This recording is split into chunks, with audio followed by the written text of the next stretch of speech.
por estar aquí, compartir este espacio de encuentro que se genera entre Letras Corsarias y SOCIC, que siempre da para mucho debate, para mucho diálogo y para mucho nervio crítico también, que es importante en este contexto, ¿no? Y esta tarde nos acompaña Natalia Castro Picón con el ensayo que obtuvo el último premio Anagrama, que es La fiesta del fin del mundo, apocalipsis cultural en el periodo entre crisis, España 2008-2023. Bueno, si no conocéis, Natalia es profesora en la Universidad de Princeton, donde enseña e investiga cultura española moderna y contemporánea. Es licenciada en Filología Hispánica por la Universidad Complutense de Madrid, se doctoró en la Universidad de la Ciudad de Nueva York y también ha publicado varios libros de poesía. Incluso comentaba que el ser poeta es yo también comparto en ese sentido la poesía como ese vector más potente en muchos casos que la etiqueta ensayista, ¿no? Que es más diluida. Pero bueno, dejamos el debate para otro miércoles o jueves sociológico. Yo voy simplemente gracias obviamente a Natalia, que está muy solicitada y ajetreada con este libro, que ya ha tenido el hecho de venir aquí a compartir a Salamanca. Mi idea es simplemente dar algunas pinceladas muy generales y luego podamos debatir y conversar con Natalia en torno a este libro, ¿no?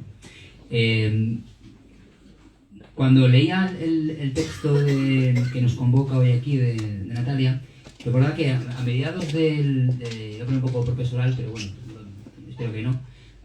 Recordaba que a mediados del siglo XX, el teórico galés Raymond Williams puso en circulación una expresión, desde mi punto de vista, destinada a nombrar esos momentos, esos fragmentos de tiempo histórico en los que el clima cultural colectivo se transforma, ¿no? Esos momentos en los que algo sucede, que las percepciones del mundo varían, ¿no? Algo sucede, algo hace clic y varía la forma de mirar y de pensar, ¿no? Se trata, de una fórmula que crea Williams que intenta captar el modo afectivo, compartido históricamente por una generación o por un grupo amplio, ¿no? Aquello que se siente antes incluso de poder formularse con claridad. De ese concepto de Raymond Williams, que es muy conocido obviamente, que es el de estructura de sentimientos, ¿no? Como la estructura de sentimientos es un término o una fórmula muy agraciada de sentido, ¿no? Y hablamos de algo difícil, de definir científicamente, pero que se manifiesta con nitidez en los modos de hablar, de sentir, de crear, de narrar, de pensar el mundo, en las formas artísticas, en los contenidos de las obras, en las formas de hacer arte y también en las instituciones que lo sostienen, ¿no? Y no es casual, de hecho, que esta expresión en las últimas décadas ha tenido una especie de retorno constante en muchos textos teóricos, ¿no? De estructura de sentimientos.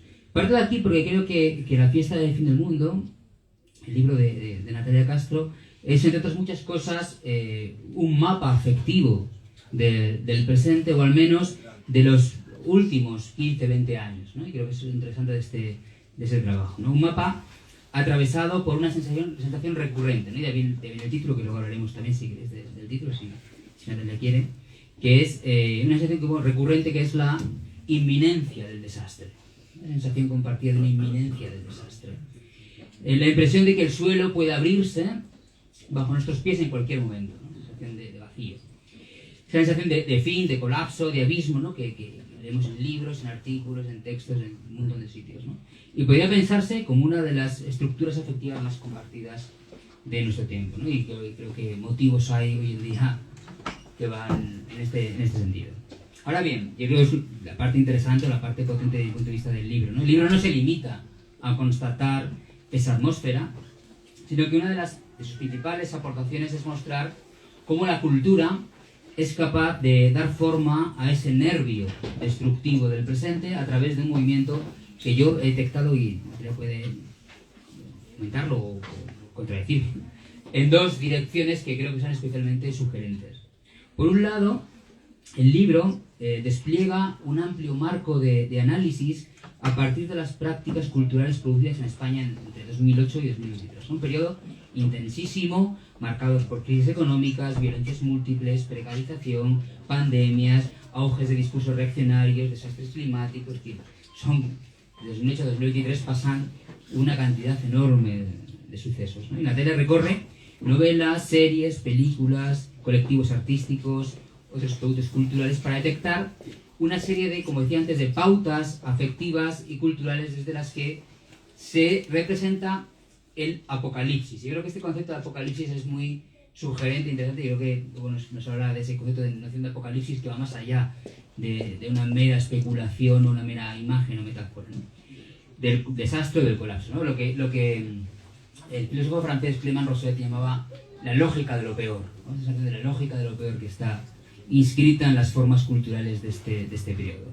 Pero por otro lado, y aquí creo que también es una de las tesis importantes del libro, Natalia plantea que aunque el imaginario apocalíptico esté profundamente imbricado en el ADN del capitalismo y funciona a menudo como una forma de dominación afectiva, no está condenado a ser únicamente desolador, ¿vale? Quiero decir, en paralelo pueden existir relatos de apocalipsis capaces no solo de redimir, ¿vale?, sino de subvertir los modelos de opresión del presente, ¿no? Es decir, una especie de apocalipsis en un sentido de un vector diferente. Y no quiero hacer, como hablamos antes, de hacer spoilers, pero voy a leer un fragmentito del texto que dice lo siguiente. Dice: el juego es el siguiente, dice Natalia. El sentido común capitalista disimula su propia crisis de legitimidad, narrando la posibilidad de su final como un espectáculo aterrador. Y en esto nos pone ante una encrucijada. O ponemos todo nuestro empeño en sostener un sistema disfuncional, o solo nos quedará arrojarnos al caos y el sálvese quien pueda. Para hacer frente a este conflicto, más que desechar el imaginario apocalíptico, hay que preguntarse cómo volver a dotarlo de su carácter reintegrador, ¿vale?, y por encima de todo revolucionario. Y el elemento que vertebra parte del texto es la reciente apocalipsis y esperanza revolucionaria, ¿no?, mezcladas en la misma habitación, ¿no?, que es un elemento interesante porque pensamos que el apocalipsis, en sentido incluso bíblico, no es un final, ¿no?, es un umbral hacia otro espacio, ¿no? Es un elemento que creo que está presente en el texto y en el libro de Natalia. Yo creo que expuesto un poco no quería tampoco destripar mucho más el libro, pero yo desde mi punto de vista quería preguntarlo por dónde empezar. He comentado una serie de palabras, ¿no?, de apocalipsis, desastre, revolución, colapso, capitalismo. Creo que lo mejor, el punto de partida sería aquí preguntarle a Natalia de dónde y cómo surge este libro y cómo se da esa fusión entre fiesta y apocalipsis, que vemos en el propio título del libro, ¿no?, la idea del fin no solo como catástrofe, sino también como posibilidad de comienzo, ¿no? Y como en la tradición bíblica decía, el apocalipsis nunca es solo clausura, sino también umbral, ¿no?, y esa doble función que atraviesa el libro, ¿no? Y podemos empezar si quieres, y muchas gracias por... Nada, muchísimas gracias a ti, Alberto, por la presentación, muy bien organizada y bien leído. Muchísimas gracias a Letras Corsarias, a la asociación por traerme, y sobre todo a todas vosotras por estar aquí un día muy poco apetecible, un día de peli y mantita. Es una alegría para mí que esté la librería tan llena, también es una responsabilidad y espero estar a la altura. Bueno, ¿de dónde surge este libro y esta noción de apocalipsis como yo digo en algún momento, como metáfora de ambición revolucionaria, ¿no? Básicamente surge de dos lugares, de lecturas que me encantan, que son lecturas de manuscrito de monográficos que leen los curas en los seminarios. Hay un libro de 7 tomos increíble que se llama Mysterium Salutis, que es un libro alemán que estudian los curas, y que para mí es mejor que cualquier volumen de teoría crítica. El postestructuralismo ya está todo ahí, y bueno, de leer un poco cómo se imagina la religión, o sea, cómo se piensa lo religioso desde lo religioso, ¿no? También mucho, no sé si habéis visto el nuevo volumen, la primera edición secular de los Nuevos Testamentos, del Nuevo Testamento de Piñeiro, que tiene un aparato crítico que es brutal. Y en ese libro lo que viene a decir Piñeiro es que en realidad el libro del Apocalipsis, el libro de Juan de Patmos, es un libro político, es propaganda política de resistencia ante los opresores, los persecutores romanos. Piñeiro dice que no eran tan perseguidos los cristianos en realidad, que como que tampoco sufrían tanto la opresión, pero bueno, es un libro panfletario para expresar, o sea, movilizar a la resistencia a esos primeros cristianos perseguidos. Piñero también dice que esta, lo que él llama tensión escatológica de los primeros 100 años de historia del cristianismo va diluyéndose a medida que los cristianos empiezan a ganar hegemonía y terminan convirtiéndose en la religión oficial romana. Claro, y en el libro yo digo, a estos nuevos y acomodaticios católicos, el Apocalipsis les empieza a sonar más a amenaza que a promesa, ¿no? Entonces, claro, mientras tú eres una secta perseguida, minorizada, marginalizada, te mola pensar en la idea de que todo cambie, ¿no? De una destrucción y transformación radical del espacio cultural, social y político. Cuando ya estás arriba, entonces en realidad, claro, pues suena peor, ¿no? La posibilidad de ese destronamiento al fin y al cabo. Entonces, partiendo de la base de que el libro del Apocalipsis es un libro panfletario, político y de ambición revolucionaria, pues de ahí vas a la antropología, ¿no? Y ahí es donde me encontré con este autor que a mí me cambió, bueno, que me armó el libro, que es Ernesto de Martino, un libro sobre que se llama El fin del mundo, pero que no está traducido al español, que yo tuve que leer malamente en italiano con mucha ayuda de traductores digitales y humanos, pero donde él habla de esta noción de apocalipsis cultural. Entonces dice, bueno, el hecho de que ya en los años 70 en Europa hubiera esta fiebre apocalíptica, que ya la había, ya la reconocía, y él habla, por ejemplo, del existencialismo, no es tanto... o sea, eso es un síntoma. En la imaginación apocalíptica, en los relatos, es el síntoma de algo que está sucediendo a nivel cultural, que es la crisis cultural. Y él habla de apocalipsis cultural. Es decir, ese aparato de códigos, más o menos de sentidos comunes, que normalmente sirve para relacionarnos con el mundo, para comunicarnos entre nosotras, para ordenar la existencia, se vuelve inoperativo. De repente entra en crisis cuando sucede cualquier tipo de evento catastrófico, pues una crisis económica u otra cosa, pues de repente las palabras y las cosas se desasocian, ¿no? Y eso genera una sensación de caos. Y ese es el apocalipsis cultural en términos antropológicos y culturales. No es la profusión de novelas sobre el final, sino la sensación de estar completamente desorientados, de no saber dónde estamos, de no saber cómo nombrarnos, de no saber cómo relacionarnos las unas a las otras. Hola. Sí, sí, adelante.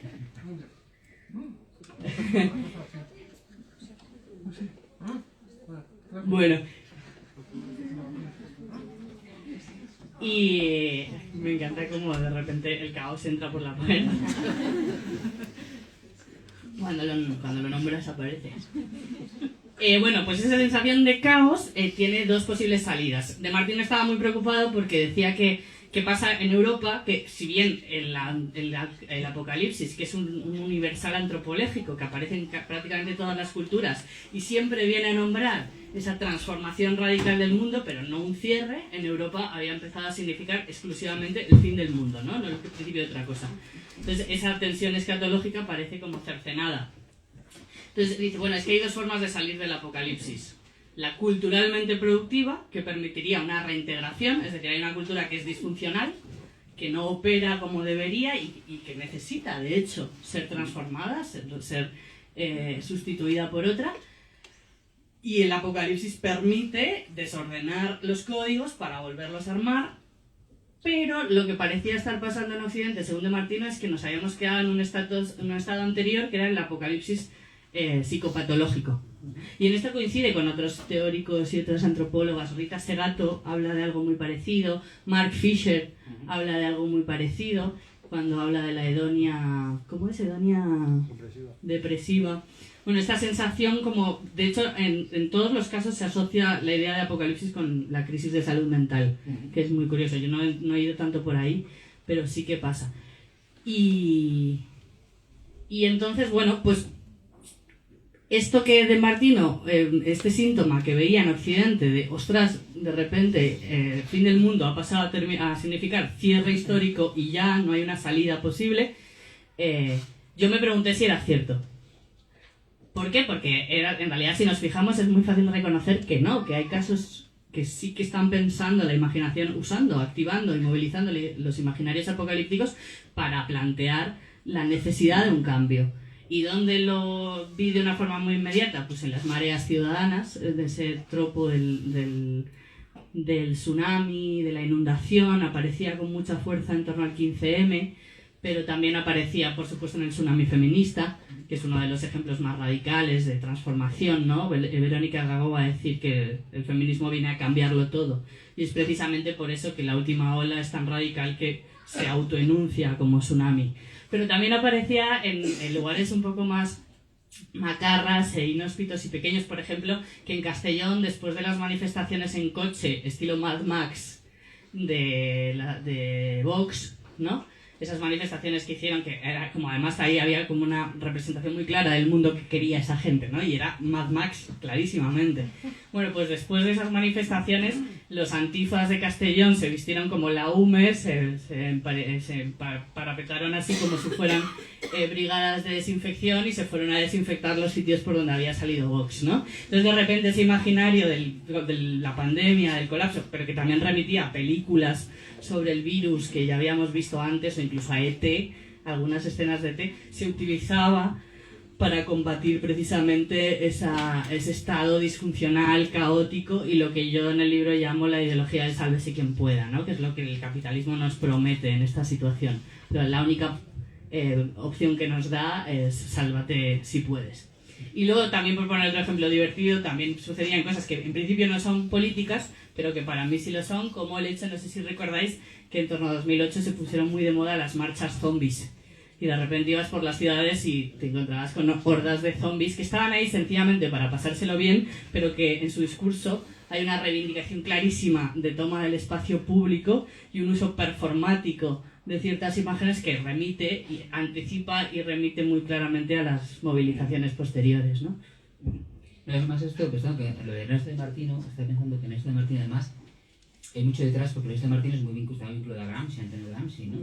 Y la idea de crisis de Antonio Gramsci, ¿no? De lo viejo ya no lo sirve, pero luego todavía no ha llegado, ¿no? Es la misma sensación de vacío apocalíptico que está en la idea de apocalipsis cultural de Martino, está ahí muy presente, ¿no?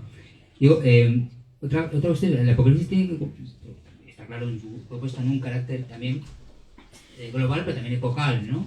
Y el modo en el que lo tejes en el libro a partir de distintos hilos culturales creo que es muy interesante. Y que hablas un poco de eso, ¿no? Por ejemplo, el tema de... Aparecen hitos, ¿no? Que has mencionado algunos, ¿no? Pero aparecen hitos como el tema de Eurovegas, ¿no? Como una especie de lugar, ¿no? Apocalíptico.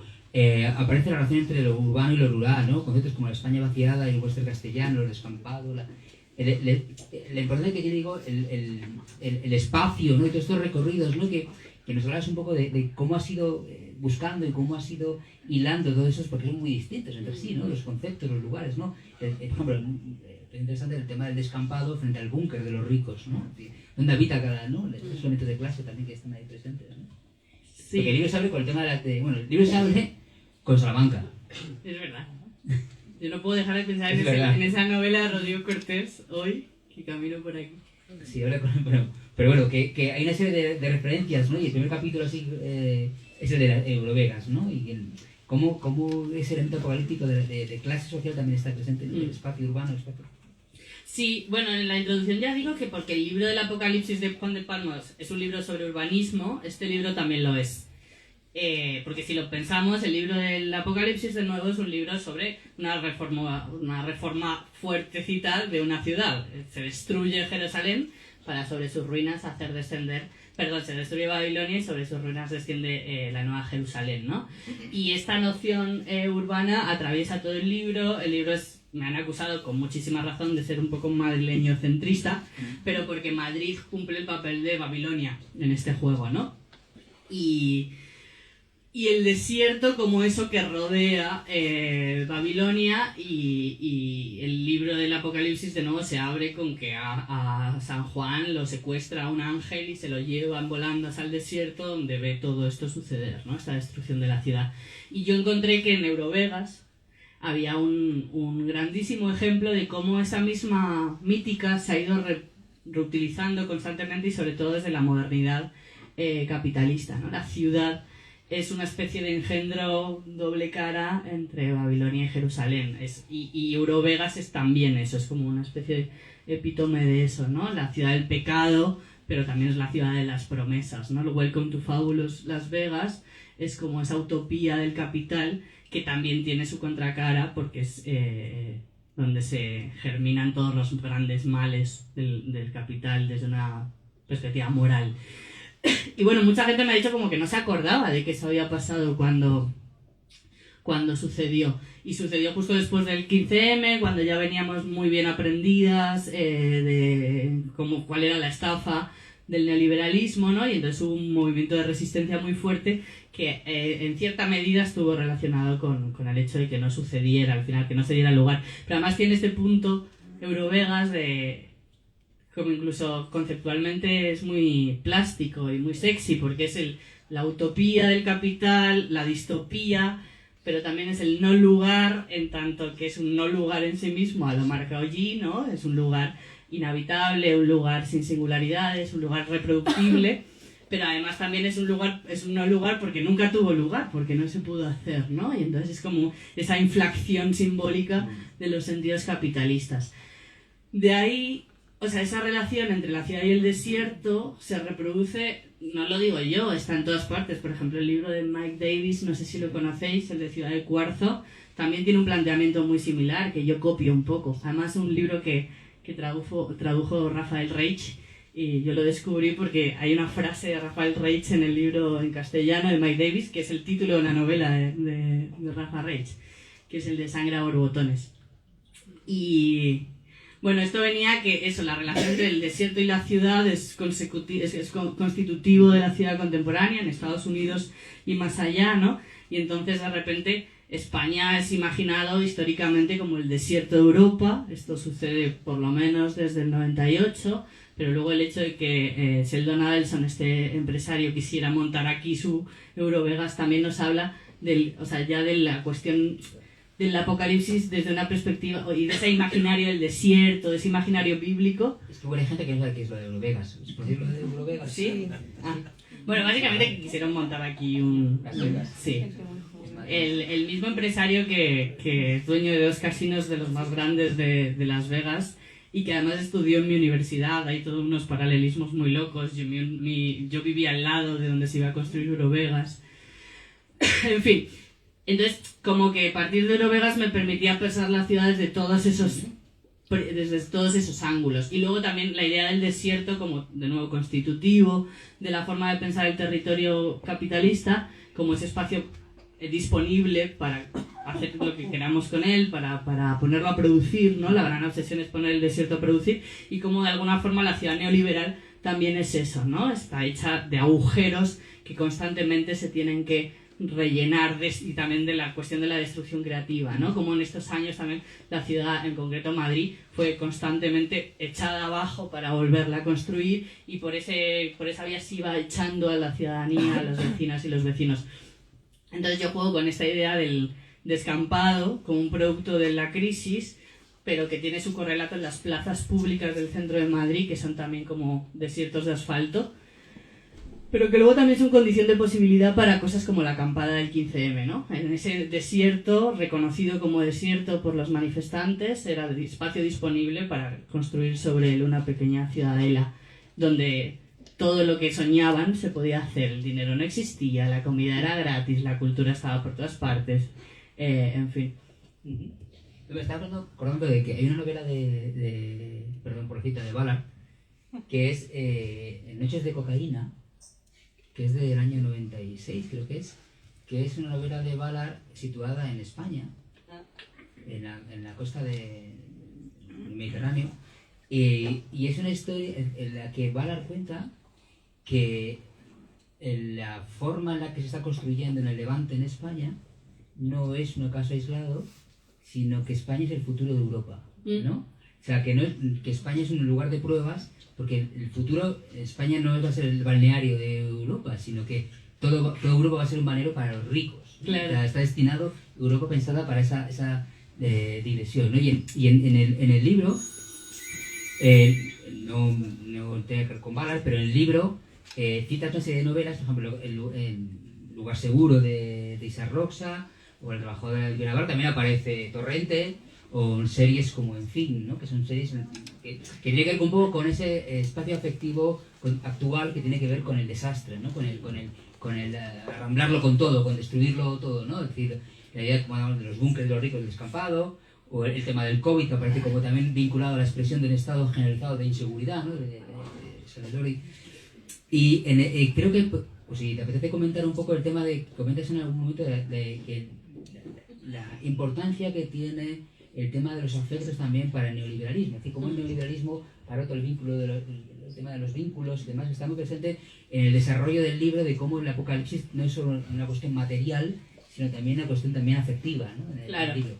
Sí, tal cual. De hecho, cuando hablaba antes de apocalipsis cultural en el sentido que le otorgaba De Martino, en realidad se habla de eso, ¿no? La cultura entendida como la gramática simbólica, esta especie de gramática de sentidos comunes, sentidos y afectos comunes que nos permite relacionarnos entre nosotros. Y ahí, por ejemplo, Fischer dice el realismo capitalista, esta cultura propia del capital, es una cultura, yo lo llamo una cultura sin cultura, porque él dice, es una cultura que desmantela códigos, y al desmantelar códigos lo que hace es romper vínculos, ¿no? Y a lo que se nos invita es de nuevo a ese sálvese quien pueda, ¿no? La idea de que el otro como enemigo, lo que yo llamo sociofobia con Lorey, la idea de que si antes el Estado garantizaba cierto amparo, cierto techito sobre nuestras cabezas, a veces literalmente, eso ya se ha terminado, esa fantasía se ha demostrado falsa y ahora lo que nos enfrentamos es a la intemperie. También de ahí la importancia del desierto. Y en ese contexto de intemperie, que no es otra cosa que precariedad, que pues eso, las estructuras sociales que antes nos permitían subsistir supuestamente de manera autónoma, ¿no? Porque también se nos había metido la idea de que no necesitábamos a los demás, la lógica mercantil. En un contexto ya de socialización salvaje de la escasez, lo que nos deja es a la intemperie y luchando, nos impone la idea de que hay que luchar por la supervivencia, ¿no? Entonces también, en el mejor de los casos, podemos ponernos debajo de ese techito, de ese pequeño reducto de amparo que todavía queda, si somos capaces de empujar a los demás para que no nos quiten el lugar, ¿no? Y esto pues se vio muy claramente. Yo creo, por ejemplo, el libro termina con un suceso que es posterior a mi propio marco temporal, que es la Dana. Y en la Dana creo que se manifestó de forma muy clara cómo el neoliberalismo ha desechado totalmente la idea de amparar a la ciudadanía por falta de medios o por necesidad. O sea, porque no pudo, porque no quiso, el Estado no estuvo a la altura para ayudarnos. Y entonces ahí lo que surgió es de nuevo un fenómeno político de cómo en contextos de destrucción pues se imponen o bien discursos de odio o bien redes solidarias que no son un viva la gente, sino que son la manifestación más clara de proyectos políticos en disputa, ¿no? Teníamos a gente de revuelta, de extrema derecha, ayudando y quitando lodo y repartiendo lavadoras, y gente de movimientos sociales, de base, asociaciones de vecinas históricas, que entonces en esa lucha, digamos, en esa especie de ejercicio solidario de supervivencia, se estaba manifestando como los dos mundos posibles que podían emerger de la destrucción y del fracaso absoluto del Estado liberal capitalista, ¿no? No sé, me he ido un poco por las ramas. Claro, pero... sí, pero yo estaba pensando también que me parece muy interesante ese discurso, ¿no? de cómo es el neoliberalismo, ¿no? Fractura esos vínculos, elementos, pero ¿no crees que detrás de eso también puede haber el peligro de la nostalgia, ¿no? Que está vinculada a la pérdida de los vínculos? Es decir, ¿hubo alguna vez realmente vínculos? Es como cuando dice la España vaciada, alguna vez estuvo llena. Ya. Bueno, sí, los comuneros. No, claro, el problema también es lo que nos el imaginario, ¿no? El imaginario, ¿no? Claro, yo creo que ahí el problema es... Bueno, ahí entraríamos en una discusión. Sí. No, yo sí que creo que siempre, o sea, creo que hay vínculos.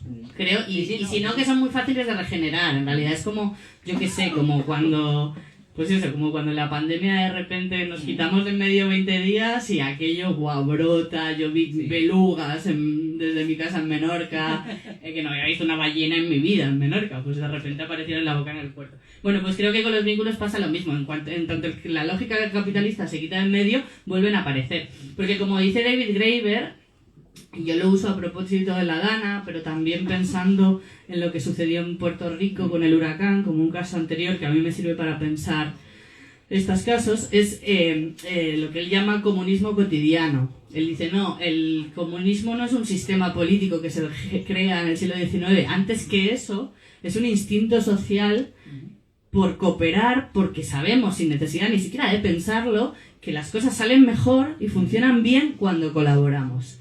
Y donde más se ve esto es en situaciones de extrema necesidad, en catástrofes. No es que la gente sea buena, es que como especie somos perfectamente conscientes, sin necesidad de pensarlo, repito, que necesitamos a los demás para poder todas salir del atolladero. ¿No? Esta idea de si a mí, para que a mí me vaya bien, necesito que a la vecina le vaya bien o incluso mejor, ¿no? Que es lo contrario al sentido común capitalista. Pues yo creo que eso está ahí necesariamente y no es una cuestión moral. Christine Ross lo dice muy bonito, dice que no es una cuestión... cuando hablaba de la Comuna de París, hablaba de la solidaridad y la ayuda mutua no como cuestión moral, sino como estrategia política.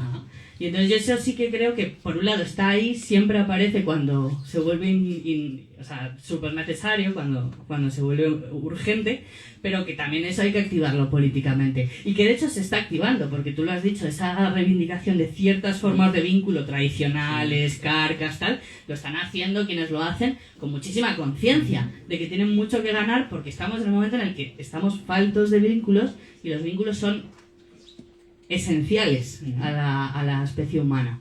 Entonces creo que la izquierda también tendría que jugar ese juego, ¿no? Y pensar, bueno, qué vínculos queremos reivindicar, cómo queremos recoser socialmente este puzzle desarmado y deshecho que es el apocalipsis cultural en el que vivimos.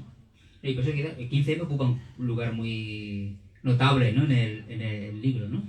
Pues un poco... Claro, porque es mi educación sentimental. Yo generacionalmente vengo de ahí, esa fue no mi primera politización, pero yo venía de los movimientos estudiantiles anti-Bolonia, pero sí ese momento tan bonito en el que pudimos pensar lo que queríamos y hacerlos, ¿no? En un contexto de extrema necesidad, de muchísima frustración, de miedo, pues eso, yo pues lo decíamos tanto que yo pensé que ahora suena como desde el privilegio terrible, pero llegué a pensar que no teníamos futuro, que yo me iba a estar viviendo con mis padres hasta los 40 y que nadie me iba a contratar nunca y veía las noticias y me generaba ansiedad, pero de repente como que también digo, medio en broma, medio en serio, suelo decir que el 15M fue una empresa de trabajo temporal muy exitosa, porque en un momento en el que las empresas de trabajo temporal no nos daban trabajo a ninguna, de repente nos inventamos nuestros propios trabajos y yo me fui a hacer una tesis a Estados Unidos, otros montaron partidos, pero el hecho es que nos inventamos algo que por un momento nos funcionó y nos funcionó muy bien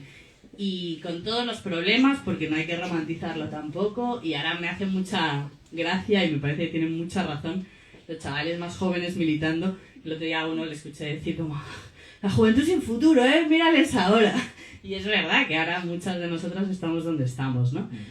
Pero me parece que como laboratorio político fue brutal y también laboratorio afectivo, ¿no? Y sobre todo como que supimos hacer un fueguito y inocularnos una cierta sensación de esperanza cuando no parecía, que es lo que me parece que ahora cada vez está más jodido, ¿no? Porque ahí están también los imaginarios que aparecen dentro del libro vinculados al 15M, las imágenes que aparecen en el libro, por ejemplo, la figura de Godzilla, ¿no? Como referencia en el... Claro, eso se puede contar porque está en la contraportada. Hay un chaval con una pancarta que decía "Vota Godzilla" y en la pancarta decía "Puestos a mandar toda la mierda, hagámoslo a lo grande". Y eso que se podía entender como un gesto, un chascarrillo de desafección política, en realidad yo lo leo como parte de esta idea de hay que destruirlo todo para volverlo a hacer, ¿no? Y además el cartel disparaba muy claramente contra el bipartidismo, contra el PP-PSOE. Entonces esta noción de votar Godzilla me parecía no nihilista, sino extremadamente revolucionaria. No sé si queréis alguien... Estamos abiertos a las preguntas, ¿eh? Si queréis... preguntar alguna cuestión. Sí. Yo quería, ¿qué tal? Bueno, no sé si estamos en ese momento, seguiremos. Pues sí.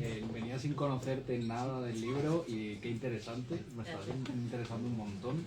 Y por poner un poco de problemática en torno al 15M, lo que estamos hablando, ¿no? Y sobre esta noción que comentabas, de este sentido comunitario, que parece que es algo oculto, que si se da la oportunidad y se barre lo que lo oprime, puede salir. O sea, entiendo la intuición, pero también me parece muy problemática, ¿no? En el sentido de que, como que históricamente, sí que se puede ver una cierta, un cierto desarrollo o no desarrollo con las cuestiones, por ejemplo, del Apocalipsis y del 15M, ¿no? O sea, al final, las últimas grandes revoluciones del siglo XX o el 15M, como que juegan con esta dialéctica de vamos más allá o es que si vamos más allá viene el caos, entonces poco a poco. Esto se ve muy bien en la Revolución Cultural China, por ejemplo, o en el 15M, por ejemplo. Bueno, esto tendrá que terminar un momento, habrá que poner como una estructura, entonces como que muchas veces no se consigue salir de esa, se reengancha desde ese afloramiento de lo colectivo a pues esa dialéctica entre las masas y el Estado y al final mira el 15M. Al final como el mayor, no todo evidentemente, pero lo más visible fue el partido, fue Podemos, ¿no? O la Revolución Cultural, que al final el propio Mao que le inspiraba a la gente, que al principio sí, los guardias rojos muy bien, pero bueno, tranquilidad y que participe el ejército, o sea, tranquilicémonos. Entonces como que sí que en cierto sentido hay un horizonte que tenemos que pensar para utilizar a nuestro favor lo del apocalipsis, la destrucción, pero terminando de superar esa, ¿no? Eso que parece sí, o sea, entiendo lo que, creo que entender la crítica, que es súper pertinente. En ese sentido yo creo que hay, claro, donde yo me ubico y lo que me parece importante ahora es como no dar pasos demasiado largos. O sea, por ejemplo, ahora se piensa mucho, se está repensando mucho la noción de utopía, ¿no? Que obviamente también aparece en mi libro por todas partes. Pero esa idea de compañeras, amigas que están como intentando recuperar la potencia política del pensamiento utópico, me parece como que están yendo, como se están pasando de zancada, ¿no? Porque antes tenemos que abrir la fisura o sea, como buscar las condiciones de posibilidad para el estallido que permita reformular hasta el punto de volver a tener la oportunidad de soñar utopías y ponerlas en marcha, ¿no? Y creo que sí, que eso pasó más o menos en los años de los que estoy hablando y que fracasó. Y reivindico ese derecho al fracaso porque no pasa nada hasta que pasa y puede pasar en cualquier momento y en eso soy muy benjaminiana. Entonces, bueno, pues lo hicimos, se hizo lo que se pudo, de hecho me preguntan mucho también por esa deriva en el partido, yo tengo amigas en todos los partidos o muchos de los partidos que surgieron de ahí. Y ahora lo único que puedo decir a todo lo pasado es que les agradezco muchísimo que hayan puesto el cuerpo en esa picadera de carne que es la política institucional. Aunque yo en su momento me enfadé mucho cómo se hicieron ciertas cosas. Pero me parece que ahora mismo lo que estamos es en como volver a pensar la revolución como una posibilidad y la transformación radical y el parón un amigo habla de abrir grietas ontológicas, así como muy ambicioso ya del todo. No sé si termino de contestar a tu pregunta, pero eso, y lo que sucedió como sucedió, y ahí no hay que ser nostálgicos, yo no lo soy, entiendo que la historia es un proceso que funciona, avanza a sacudidas y que vendrán otras y a veces ni siquiera tan gratificantes. Ahora habrá que ver qué escenario político tenemos de aquí a unos meses, pero incluso en momentos de tremenda, o sea, que siendo realistas no podemos ser en absoluto optimistas, creo que es cuando más importante es volver a recuperar ese pensamiento ambicioso y revolucionario, y también incluso en el acontecimiento de una tercera guerra mundial. El otro día pensaba, por ejemplo, cómo en la guerra civil, sin meterme a juzgar porque sé que ahí hay otro debate, pero cómo durante la guerra civil también hubo una revolución en España. Entonces, bueno, pues pensemos desde ahí, ¿no? La derecha, digamos, el fascismo estaba jugando su partida apocalíptica, pero es que la izquierda también lo estaba haciendo, ¿no? Y ahí es donde entra en juego eso, el escenario apocalíptico como un escenario eminentemente político, más político que cuando las cosas están más o menos bien, porque es más difícil cambiar paradigmas cuando son operativos todavía, ¿no? No sé si he contestado, pero... ¿Alguien más anima a preguntar? Yo si no, volviendo un poco al libro, hay otro eje fundamental es el que utilizas el concepto de capitalismo zombie, ¿no? Que has mencionado ya esa zombificación de la realidad, ¿no? Como los zombies se utilizan, digamos, desde dos posiciones distintas, ¿no? Lo monstruoso, la figura de Godzilla, ¿no? La noción de necroliberalismo, etc. Y cómo Marx en El Capital ya era consciente de todo eso, ¿no? Marx, que era un lector brutal, le encantaba la literatura gótica, la literatura de monstruos, ¿no? La cantidad de... Uno lee El Capital y la cantidad de vampiros, licántropos, monstruos que aparecen en El Capital está muy presente, ¿no? Y en el libro lo vinculas mucho también, esa lectura con el capitalismo, con etcétera. ¿Hasta qué punto el capitalismo no es en su propio, como siempre, en su fundamento apocalíptico, no solo una fase, ¿no? Quiero decir, Claro. el capitalismo desde su propio nacimiento, la retórica, por ejemplo, el libro de Albert Hirschman, la retórica reaccionaria, habla mucho constantemente de cómo la retórica reaccionaria se basa en meter miedo hacia lo peor, ¿no? Que puede llegar lo peor, ¿no?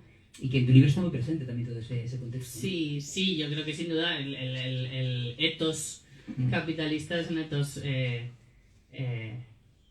puramente apocalíptico, además que tiene todo el relato. En realidad es bíblico, desde el Génesis, tiene su propia mítica, pero lo que es evidente es que es insostenible y que es caníbal y que es zombie, que se alimenta de nuestros cuerpos, nuestras vidas, los recursos, y además avanza de una forma totalmente descontrolada. No hay una mano negra, sino que es como, también tiene algo muy mutante. Entonces por eso no me parece raro que estemos donde estamos, ¿no? Era como que en realidad hay mucha gente que viene avisando de que esto iba en esta dirección desde hace mucho tiempo, y por eso también reivindicar que ese ethos cultural no es algo de lo que tenemos que evadirnos, como decir, no, tenemos que abandonar el pensamiento apocalíptico porque es despolitizador y no va a ninguna parte. Bueno, tú lo puedes abandonar, pero no te va a abandonar a ti. Estamos donde estamos y vamos de cabeza al abismo, ¿no? Entonces ahí sí la idea de repolitizarlo desde otro lugar y competir en esa arena que es, pues eso, es una arena que se parece cada vez más a Mad Max. John Lowenstein, a quien cito mucho, habla de economía Mad Max, de este estado del neoliberalismo como de economía Mad Max. El capitalismo zombie, bueno, además también los zombies en particular, al parecer, gente que sabe más que yo dice que es de todos los monstruos, que un monstruo nunca es un monstruo en el cine fantástico, siempre es un símbolo de la expresión de algo, ¿no? Y que no hay ninguno ni más anticapitalista ni más plástico que el zombie, ¿no? Y hay un ensayo hermoso sobre las marchas zombies que hablan de cómo, de una tipa de Toronto, canadiense, no me acuerdo el nombre, que habla de cómo son una expresión totalmente contraria a la biopolítica. Porque si la biopolítica es el control de la vida y de la muerte, si hablamos de necropolítica, el zombie no está ni vivo ni muerto, no tiene cerebro, así que no tiene racionalidad. No se le puede imponer una razón capitalista. Y es precisamente como en la peor pesadilla de la biopolítica como forma de gobierno moderna neoliberal, ¿no? Estos zombies maravillosos de Madrid, con los que yo hablé para escribir ese capítulo, me decían unas cosas increíbles. La entrevista más divertida que he hecho en mi vida, me decían que esto abre el capítulo del libro. Dice, claro, al principio éramos 4 gatos y íbamos por Madrid, tomábamos el metro, nos bajábamos en Chueca, de ahí íbamos hasta la FNAC, tal, pero es que de repente empezamos a ser muchos. Y entonces, claro, íbamos todo por calles peatonales, pero en un momento había que cruzar Gran Vía. Entonces, como éramos tantos, cortábamos la calle, el semáforo se ponía en rojo y seguíamos pasando. Y entonces ya la gente, las autoridades empezaron a preocuparse, oye chicos, que no podéis hacer esto, tal. Y entonces me decía, claro Natalia, es que una invasión zombie es una invasión zombie. No puedes pedirle a un zombie que camine por la acera. Bueno, pues me parecía como esa expresión macarra, punky, un poco naif, pero de desobediencia a esa gramática urbana que cada vez de forma más férrea nos dice cómo utilizar la calle, cómo movernos, cómo sentirnos, etc. No sé si alguien quiere intervenir. Allá estáis. Yo no, estaba también pensando, tenía que la pregunta sobre Madrid, pero no te la voy a hacer. Bueno. O sea, quiero decir, porque uno de los temas del libro es Madrid, ¿no? Y cómo Madrid ocupa Es un agujero negro. Gran parte del libro, ¿no? Si Madrid es parte del problema. Quiero decir, igual seríamos más felices sin Madrid. Si España fuera un donut, Madrid no existiría. Yo soy muy... A ver, a mí me gusta mucho Madrid. Se nota en el libro a pesar de que lo convierto en el archienemigo, ¿no? Es el malo de la película. Pero es verdad que creo que ahí la cuestión es más... O sea, es, digamos, donde el libro aterriza en un campo específico, que es los estudios culturales ibéricos. Entonces, eso, lo que decía antes de que España ha sido pensada, imaginada como el desierto de Europa, ¿no? El desierto en el margen de Europa, pues constituye nacionalmente la identidad del país, ¿no? O sea, no es ninguna tontería.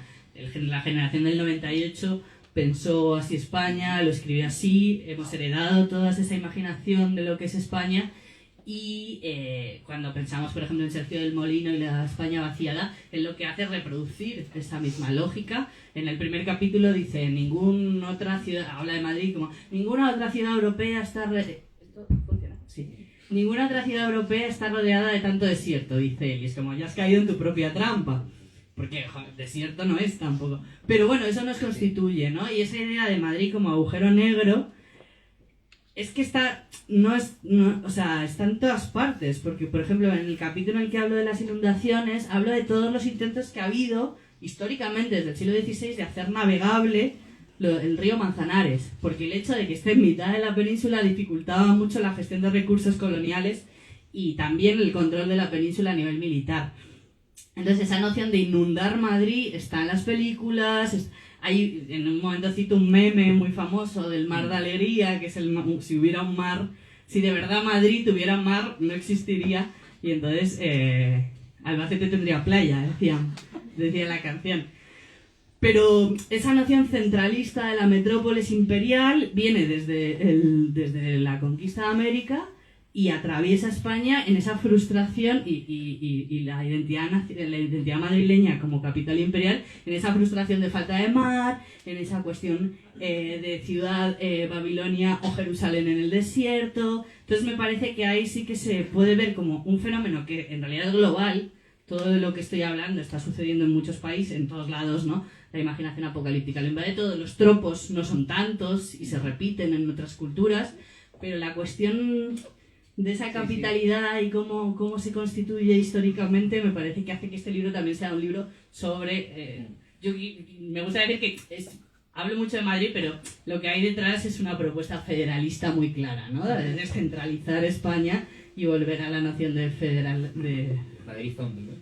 Claro. Bueno, quedamos aquí un rato. No sé si alguien quiere intervenir. Nada, nadie quiere participar. Bueno, pues yo dos cosas nada más para... Ah, sí. Venga, no, bueno, me levanto porque si no, no me veis. Vaya, estaba pensando, ¿verdad? Estaba pensando cuando estabais hablando, varias cosas me venía a la cabeza. Una de ellas es, no sé si lo has leído, está editado en Traficantes de Sueños en España, un marxista, sociólogo alemán que se llama Streck, ¿no? Que es un libro, pero a mí me parece la hostia, no sé, o sea, un librazo, vaya. Entonces en este libro más o menos Streck dice, ¿no? Él se plantea cómo terminará el capitalismo. Y dice que el capitalismo termina así, y que esto va a ser un proceso largo, sí, en esta mierda que estamos viviendo, ¿no? Quiero decir, bueno, para mí es una mierda, a lo mejor otros la gozan, no lo sé. Entonces, en esta mierda es en la que vamos a estar, en esta decadencia continua, es en la que vamos a estar durante largos años, más bien largas décadas, ¿no? Es verdad que los sociólogos siempre hemos sido malísimos como pronosticadores, ¿no? Para eso está Rappel, o no lo sé, ¿no? Otros futurólogos que quizá sí que tienen capacidad de pronosticar mucho mejor que la sociología. Pero otros científicos sociales dicen que el capitalismo va a terminar en el 2030, en el 2040, ¿no? Streck, por el contrario, dice, no, esto no nos engañemos, esta es, ¿no? En esta decadencia, en esta degradación. ¿Crees que hay alguna posibilidad de modificación? ¿O que lo verdaderamente revolucionario que ha ocurrido, que está ocurriendo, es Trump? Revolucionario es decir, las medidas que Trump pone en marcha son las verdaderamente revolucionarias. Revolucionario es Milei. No sé si me estáis entendiendo. Vamos. Sí. Entonces, ¿hay alguna posibilidad de, o vamos a continuar, no, en tu opinión, por favor, Natalia, o vamos a continuar en esta degradación continua en las próximas décadas, como señalaste? Y gracias por venir y todo, ¿no? Nada, gracias a ti. Yo cuando pienso ahora, estoy de acuerdo en lo que dices sobre Trump. Cuando pienso en Trump, ahora mismo, la imagen que se me viene a la cabeza es como si Xi Jinping y Trump estuvieran jugando una partida de algún juego de mesa, que es el capitalismo, ¿no? Donde las reglas están bastante claras, y como Trump se da cuenta que está perdiendo el juego, si todo sigue su rumbo, ¿no? Y se respetan las normas del libre mercado, él va a perder la partida y entonces se enfada y lo que hace es sacudir el tablero. Y dice, bueno, es la única forma que tengo de ganar, meterle un patadón a la mesa y ver dónde caen las piezas y ver qué hacemos después, ¿no?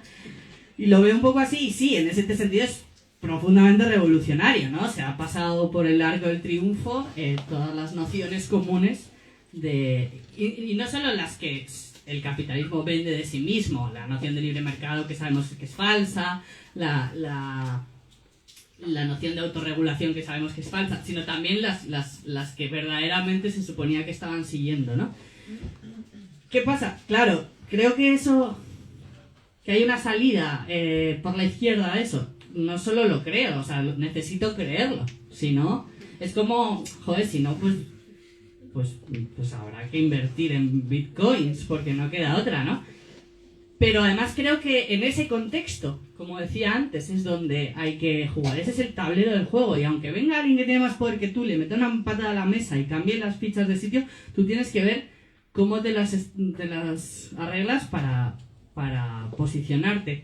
Y ahí me parece que la cuestión afectiva es importante. El capitalismo ha puesto mucho empeño, dinero, tiempo y ganas en inocularnos ese sentido común, esa educación sentimental de que no hay nada que hacer, de que no hay alternativa, ¿no? Ya muchos años contándonos esa película. Pero si ha puesto tanta energía, tanto dinero y tanto tiempo en contarnos esa película, es porque sabe que lo contrario sería muy peligroso para el propio sistema. Y sí que creo que, joder, que precisamente ahora vamos a vivir tiempo, ¿sabéis la maldición china?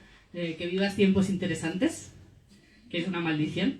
Bueno, pues me parece que estamos en eso, pero es verdad, o sea, son tiempos interesantes. Creo que lo que sea que suceda de ahora en adelante es posiblemente mucho más sorprendente, hay mucha más margen de incertidumbre que en los años anteriores, ¿no? Y entonces como que creo que ahí hay que concienciarse y salir también o sea, como recuperar la esperanza de que tenemos un lugar y un cierto papel y una cierta agencia en este estado de las cosas. Y creo que ya lo estamos viendo, ¿no? Lo vimos con la guerra en Gaza, lo vimos en pequeños hitos como el bloqueo a la vuelta ciclista o lo que ha pasado en Minneapolis. Parece un fracaso, pero joder, las manifestaciones a menos 20 grados han conseguido quitar al nazi que tenían de general del comando terrorista ese antimigrante que tenían montado en Minneapolis. Y ahora es verdad, no hemos ganado la guerra, pero han tenido que cambiar ese pedazo de nazi por otro que es más tecnócrata, ¿no? Y entonces pues ya están pasando cosas y creo como que a mí me parece importantísimo como estar preparadas para lo que venga, pero además no desde el miedo, sino desde el decir, bueno, pues ahora a ver por dónde viene la hostia y cómo la esquivo, pero también Hay una imagen muy bonita, y con eso, perdón, termino, que yo uso de Eagleton, que habla de que en qué se parecen el revolucionario y el juglar, y el bufón. Y entonces dice en un momento que el bufón hace una reverencia al poder, pero en realidad lo que está es preparándose en la mejor postura para asestarle un puñetazo en el estómago. Bueno, y que en eso se parecen el bufón y el revolucionario. Y que son escurridizos y que saben aprovecharse de acontecimientos, de las tácticas, etc. Bueno, pues me parece que hay que pensar desde ahí, desde la bufonería revolucionaria. Bueno, vamos a ir acabando. Yo estaba pensando, yo también soy fan de la Biblia. No sé si suena un poco raro, y de la Biblia como caja de herramientas. Estaba pensando en la contracara del Apocalipsis, que es el cantar de los cantares, que es el amor, o sea, es la máxima expresión de la carnalidad y el deseo y del amor, ¿no? Y que quizá esa contracara es importante para pensar en el Apocalipsis. Sin esa contracara es muy difícil pensar, ¿no? Sí. Desde el punto de vista de la Biblia, ¿no? Pero bueno. Sí, a ver, yo también, eso, como reivindico mucho esto y casi más como propaganda que desde la teoría. Tenemos derecho a ser felices, que decía Otegi, ¿no? En una canción de Lágrimas de Sangre.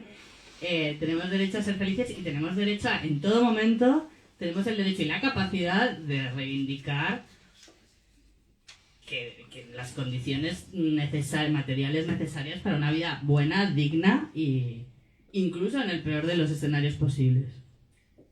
Pues a ver si hay más palabras o alguien quiere comentar. Si no, pues vamos... Sí. Yo no quería repetir otra vez por si acaso había audio, pero viendo que no, pues una última cosa. Si antes te decía esta cuestión más en negativo, ahora te la saco en positivo. Me encanta que señales la construcción de vínculos como un aspecto primordial en ese camino, ¿no? Para esa brecha, pero la creación a partir de esa brecha, ¿no? Los vínculos que se pueden leer muy desde la crítica de Fraser a Polanyi, ¿no? Que no es solo o mercado o comunidad, a la comunidad como lo que ya estaba, sino la construcción. Claro. Y que siento que es una cuestión que hay muchas personas, muchos grupos pensando en la actualidad, en cómo generar ese horizonte, pero se quedan muchas veces en un horizonte, ¿no? Que a veces puede ser más académica o teóricamente formulado, con una pretensión ideológica o teórica muy clara, y que está muy bien, pero claro, sin construcción de vínculos. Entonces, no sé si quieres comentar algo de la construcción de vínculos en general en este sentido. Sí, no, totalmente. Por un lado, sí, Rita Segato lo dice mucho mejor que yo, dice, en el capitalismo para que se imponga el mundo de las cosas debe de ser desmantelado el mundo de los vínculos, ¿no? Y parte de esa dicotomía como el gran problema del presente. En ese sentido, yo te contestaría quizá con lo que estoy haciendo ahora, que tiene que ver con eso y con la poesía.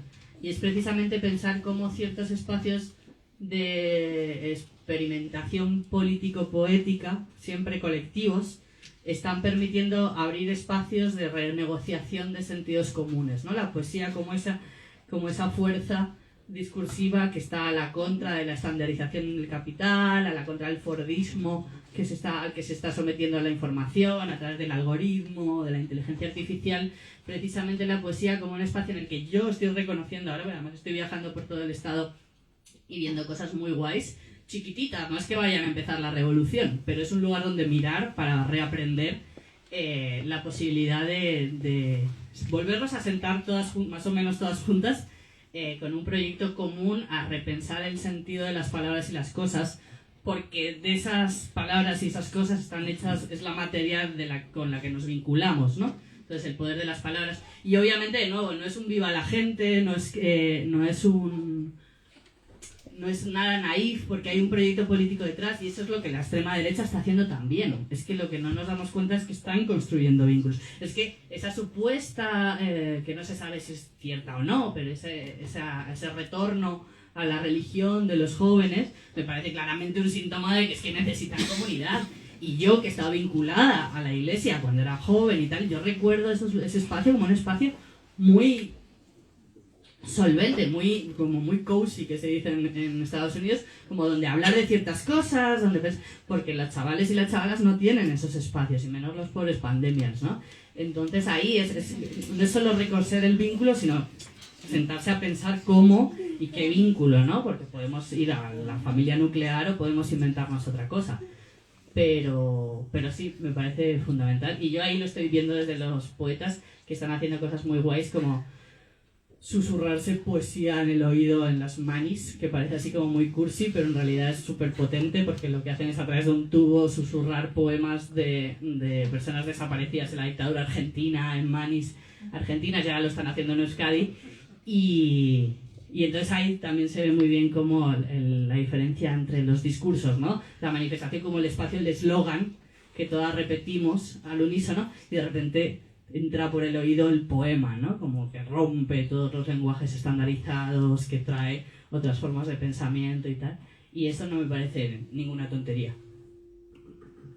Muy bien. Pues nada, aquí lo dejamos. Muchas gracias.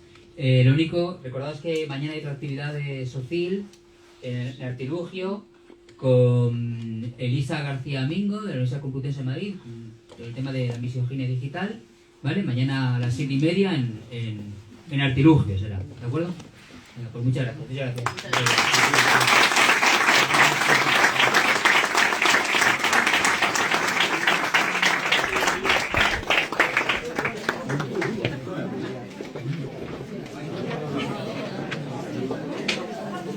Sí, sí.